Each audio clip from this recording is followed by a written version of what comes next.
Hello, everyone. This is Michelle with Michelle Crochets and Crafts. How are you doing? Today we are studying Acts chapter 27.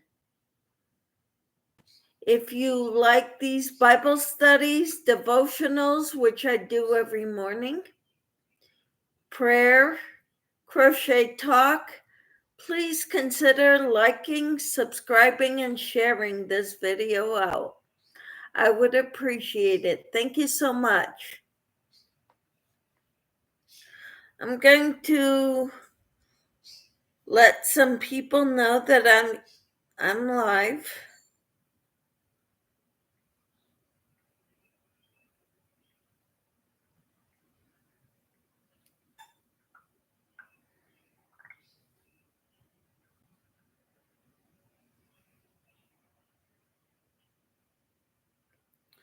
I hope you're all doing well. Hello there. How are you, Racine?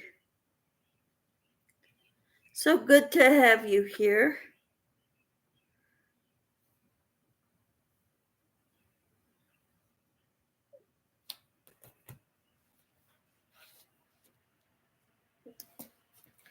Okay, before I get into the study commentary, I'm going to read chapter 27 of Acts to you.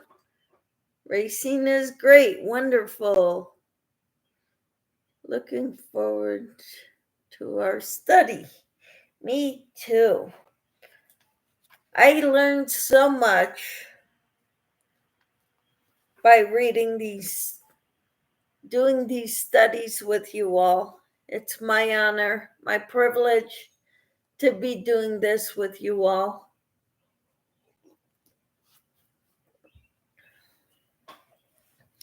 Because as a teacher, as you well know, if you teach, you got to learn this material better than anybody else. Better than what the people you're wanting to teach. Okay, chapter 27. Asia Joe, hello. How are you? Getting to the dishes. I am so happy you're here, Asia Joe. Acts chapter 27. Paul sails for Rome.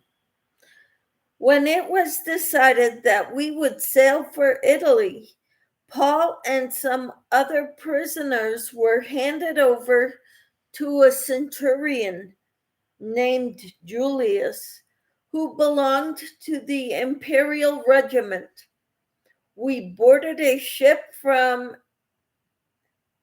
I'm going to butcher this because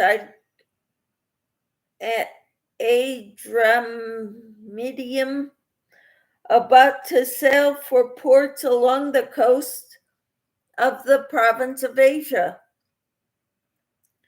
And we put out to sea. Aristarchus, a Macedonian from Thessalonica, was with us. With the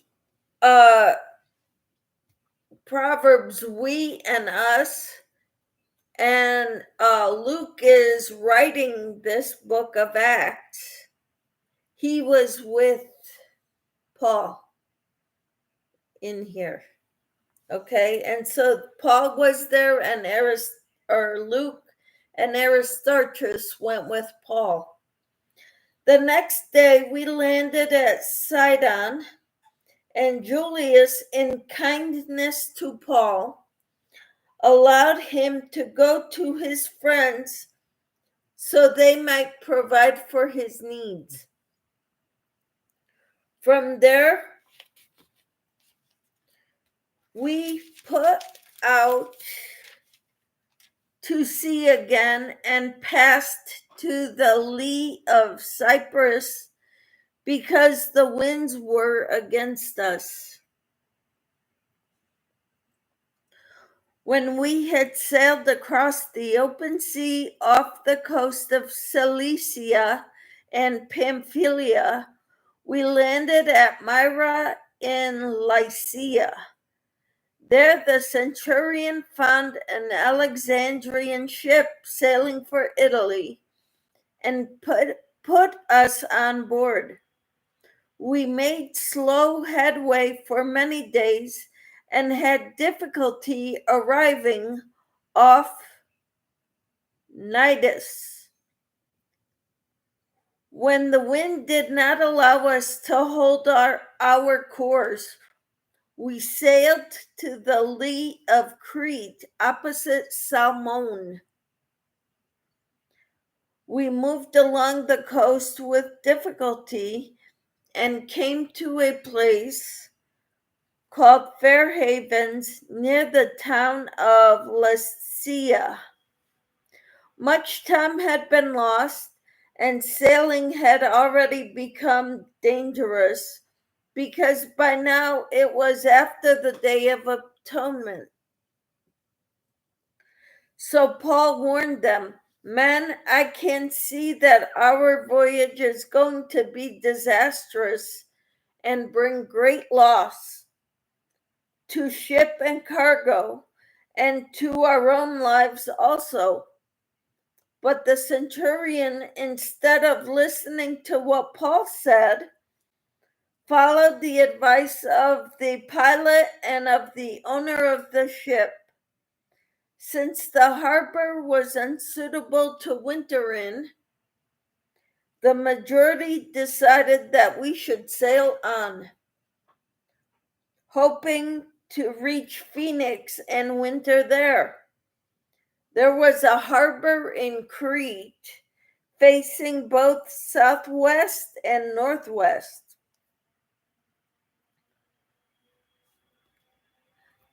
The storm. When a gentle south wind began to blow, they saw their opportunity. So they weighed anchor and sailed along the shore of Crete.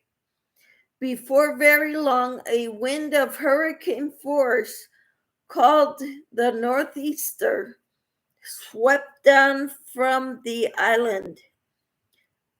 The ship was caught by the storm and could not head into the wind, so we gave way to it and were driven along.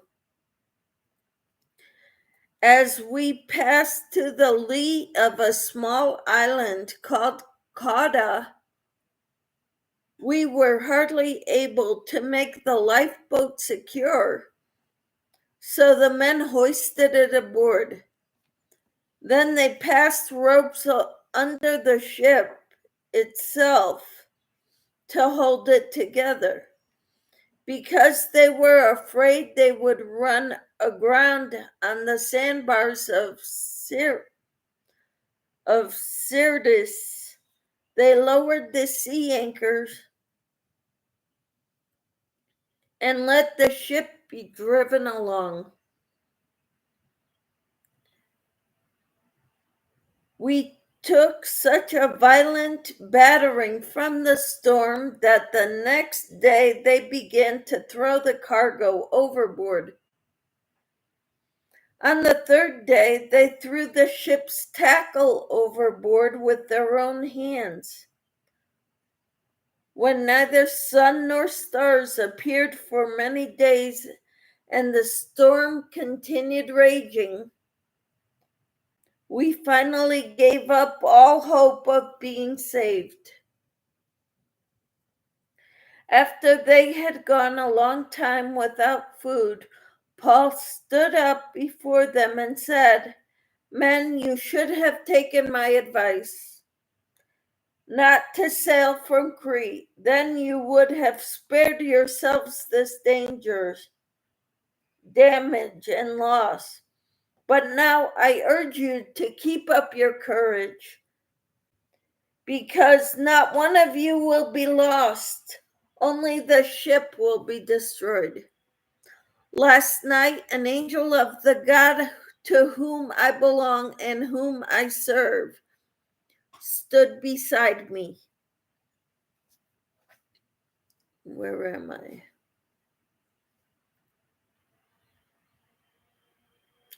And said, "Do not be afraid, Paul. You must stand trial before Caesar. And God has graciously given you the lives of all who sail with you."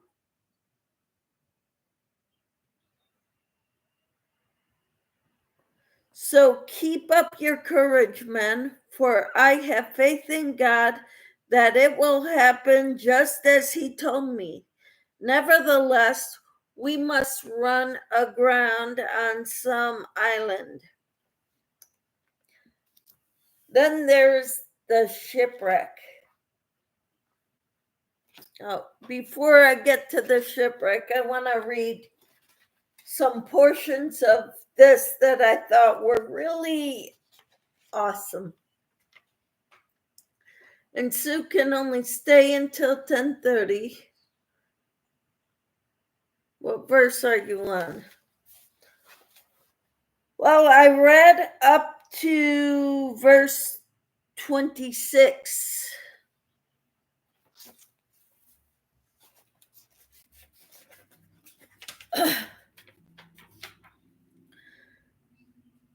Okay. Besides Paul, Luke and Aristarchus went with him on the voyage. And they probably posed as his slaves to take care of him. Luke, as noted, was with Paul on this voyage. Another apostolic co-worker, Aristarchus of Macedonia, was also there. It is possible that Luke signed on as the ship's doctor because he was a doctor. But it's possible, another possibility mentioned by some scholars is that both Luke and Aristarchus went as Paul's slaves. Roman law permitted prominent Roman citizens under arrest to take with them one or two slaves to care for their personal needs. You're welcome. I wanted to read you this part.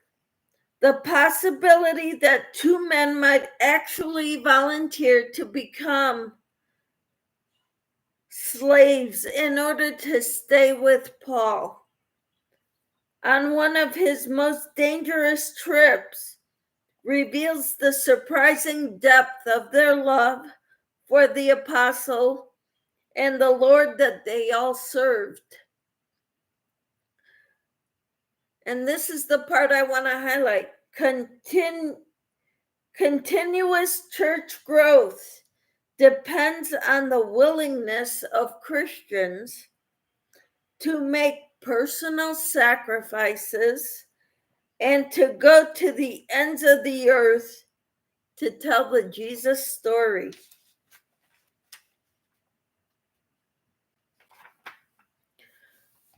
And nothing convinces people that Christianity is real like the lengths to which Christians will go to express their love. Amen?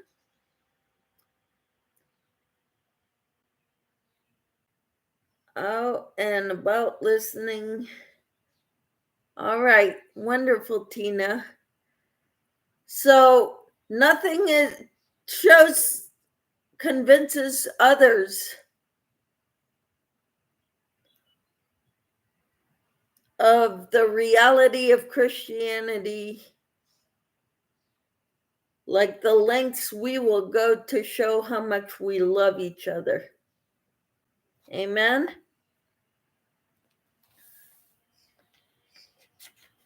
I wanted to read that part to you.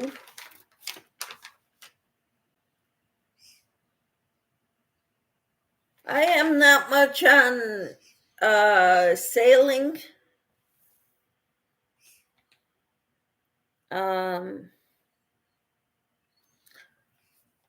Here's another part I wanted to talk about. It's Paul's vision, or the angel had a message for Paul.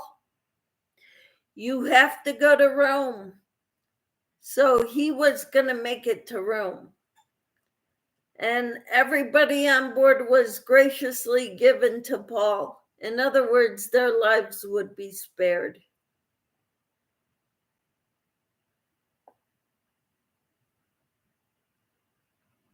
I hope and pray that I can hear as much from the Lord as Paul is right now.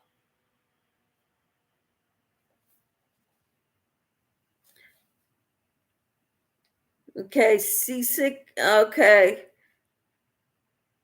The phrase, God has granted you all those who sail with you, indicates Paul had prayed not just for himself, but for the other 275 people on board who shared his situation. Believers instinctively pray in the predicaments of life. Yes, we do.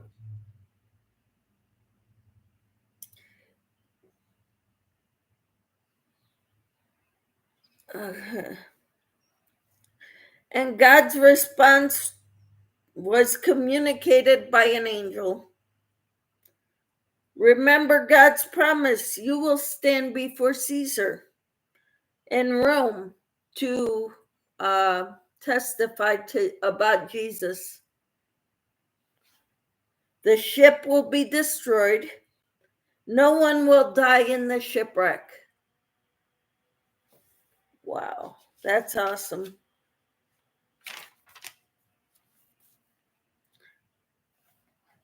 Like I said, I am not much for sailing. I don't know much about it.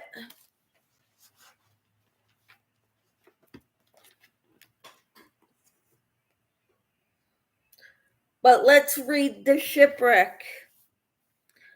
Verse 27. I'm in the NIV Bible, by the way. On the 14th night, we were still being driven across the Adriatic Sea when about midnight the sailors sensed that they were approaching land. They took soundings and found that the water was 120 feet deep. A short time later, they took soundings again and found it was 90 feet deep. Fearing that we would be dashed against the rocks, they dropped 4 anchors from the stern and prayed for daylight. In an attempt to escape from the ship, the sailors let the lifeboat down into the sea, pretending they were going to lower some anchors from the bow. Then Paul said to the centurion and the soldiers, "Unless these men stay with the ship, you cannot be saved." So the soldiers cut the ropes and held the lifeboat and let it drift away. Just before dawn, Paul urged them all to eat. For the last 14 days, he said, you have been in constant suspense and have gone without food. You haven't eaten anything. Now I urge you to take some food. You need it to survive. Not one of you will lose a single hair from his head. After he said this, he took some bread and gave thanks to God in front of them all. Then he broke it and began to eat. They were all encouraged and ate some food themselves. Altogether, there were 276 of us on board. When they had eaten as much as they wanted, They lightened the ship by throwing the grain into the sea. When daylight came, I'm at verse 39.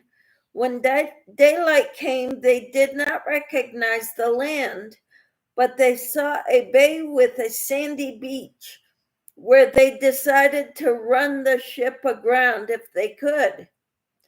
Cutting loose the anchors, they left them in the sea and at the same time untied the ropes that held the rudders.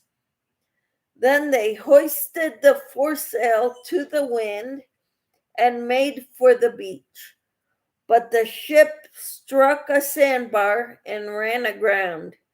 The bow stuck fast and would not move, and the stern was broken to pieces by the pounding of the surf.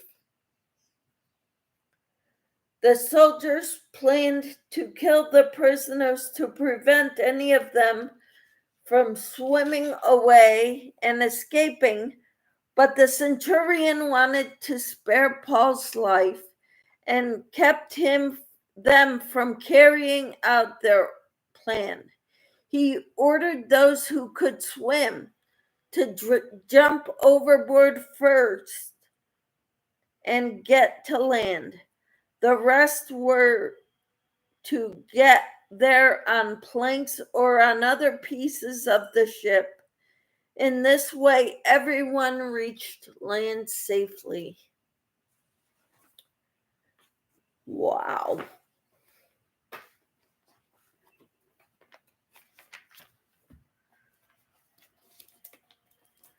William Barclay wrote, Into the tempest there seems to come a strange calm.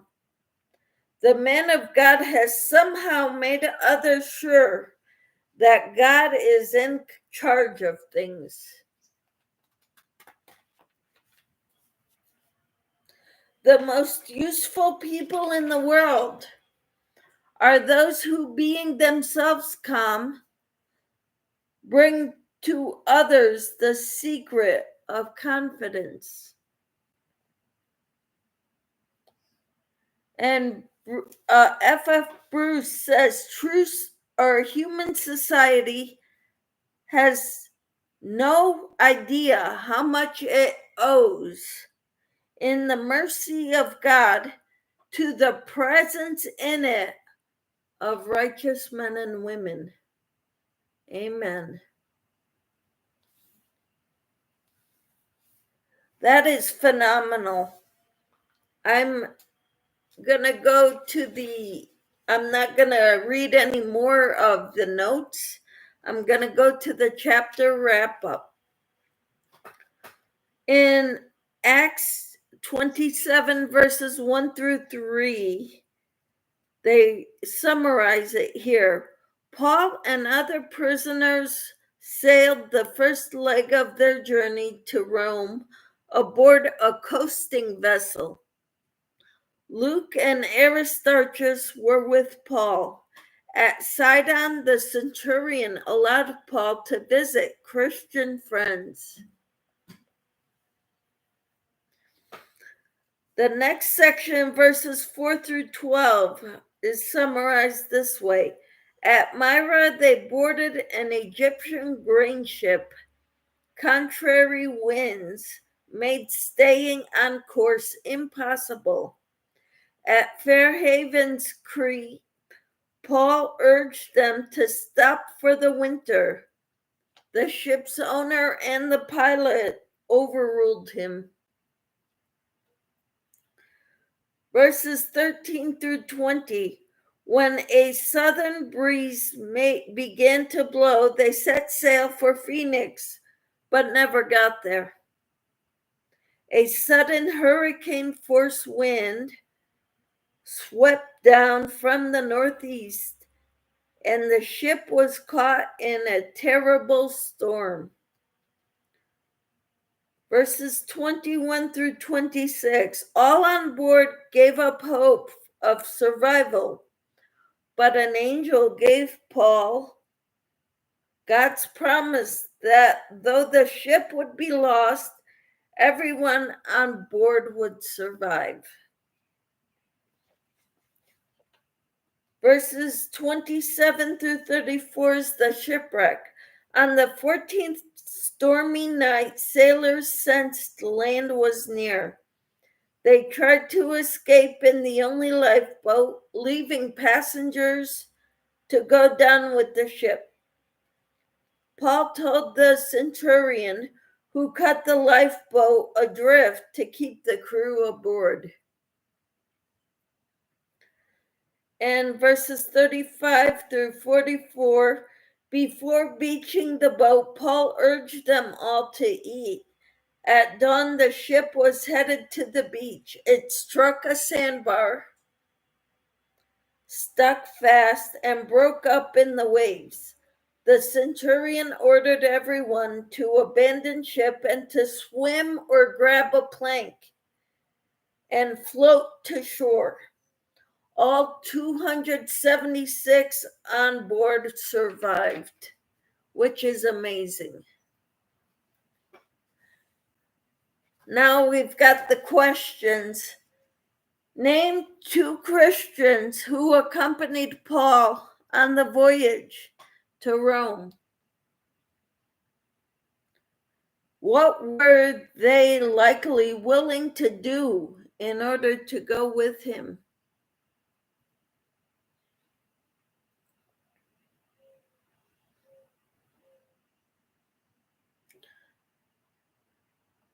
It was Luke and Aristarchus who went with Paul, and they went as slaves to Paul, Paul's slaves. I have to go. Take care, Sue. God bless. Number 2, what made sailing so difficult? It says the winds were contrary. When did Paul's ship reach Fair Havens, Crete? And why did the ship's owner and pilot decide to sail on the Phoenix? On to Phoenix.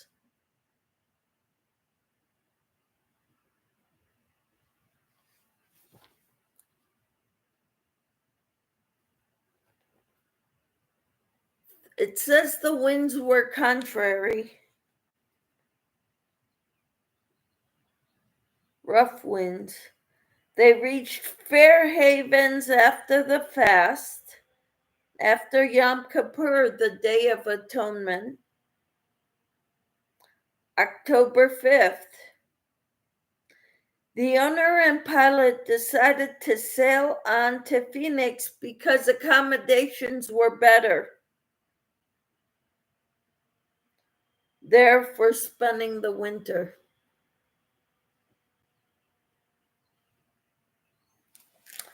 Number 3, identify 3 parts of the message the angel of God brought Paul in the midst of the storm. You're going to Rome. All the people will survive the shipwreck, but the ship will be torn. I believe those are the 3. Let's see. Reminded Paul of God's promise that he would testify for Jesus in Rome. That's the first one. The ship would be lost, and no one traveling with Paul would die in the shipwreck. And those all came true. Next question. What happened when sailors tried to escape in the lifeboat? What did the centurion do when soldiers wanted to kill prisoners to keep them from escaping, and why?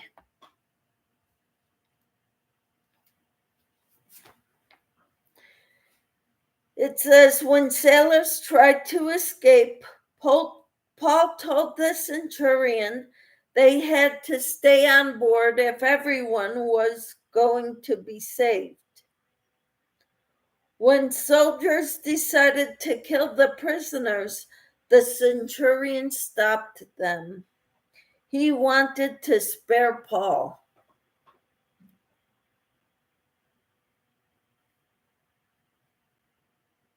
That is so awesome. I will be doing chapter 28 on Saturday afternoon. I have a ladies' tea in the morning at church.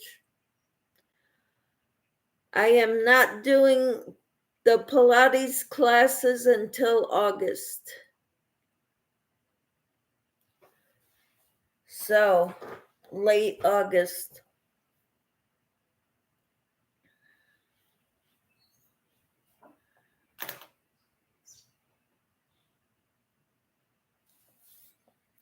So, on Saturday, we will finish up Acts, the study of Acts.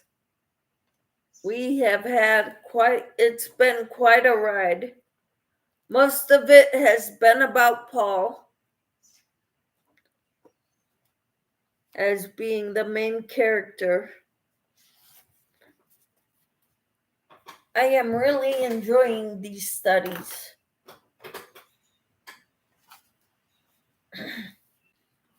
I hope you are as well. I fed my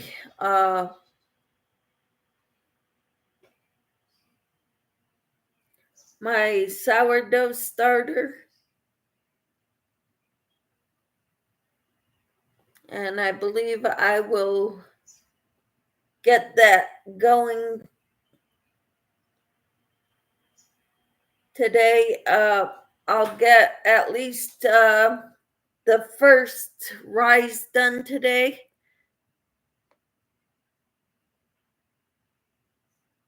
And then I'll put it in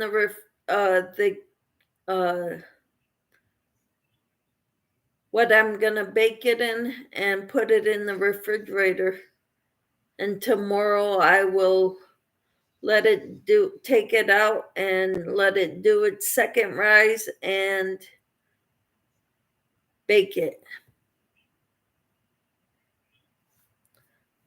I hope you all have a wonderful day. Thank you all for being here.